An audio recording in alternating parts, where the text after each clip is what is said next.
एक दाई देखे बिलाई जुठल खवा के तोला आराम फरमात महारानी।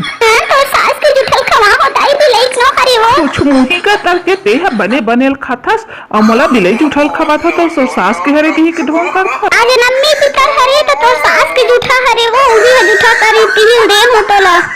तो रतका गरमष्टी छा है तेह मोला बिलाई जुठल खवाबे रे बंचक। सास के जुठल खाए के बिलाई के गोर हाथ ले धर के मुंह से ठूजा धर के लान दे। बिलाई न हरे वो तो सास हरे। मैं तो हाथ जोड़ा था तो पिटाई मार के पीट दे जानवर तो सास के अपमान मत कर वो मैया वो आज के करता हूँ कहीं कहाँ ना जा बाबू तो दाई बार। आरती सजा के रख ले वो मुर्दाई आज बिलाई बन के आए बिलाई बिलाई से हाथ कर सकती। हाँ तजा कुकुर लेकर तदा बना घलो ला लेता।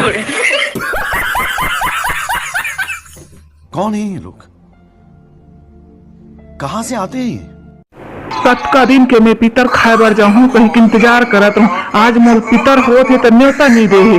कतका दिन के मैं सूर्यात रहूँ बड़ा रोटी खाऊँ पूरी खाऊँ खीर बना ही गाढ़ा गाढ़ा खाऊँ अटियात ले खाऊँ मोल बलैस नहीं मोल बलैस नहीं मोल बलैस नहीं है खाए बलैस का हो गए भाई मैं खाऊँ तोर बात आकलाऊ असल चौकाक लाऊँ तोर बात। अरे काय करत रहो काही नाही तेरे पास अकेला थनकावा छे काका।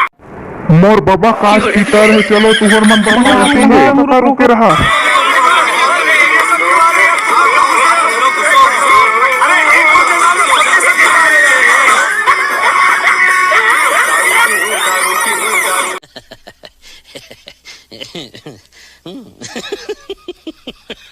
Yeah.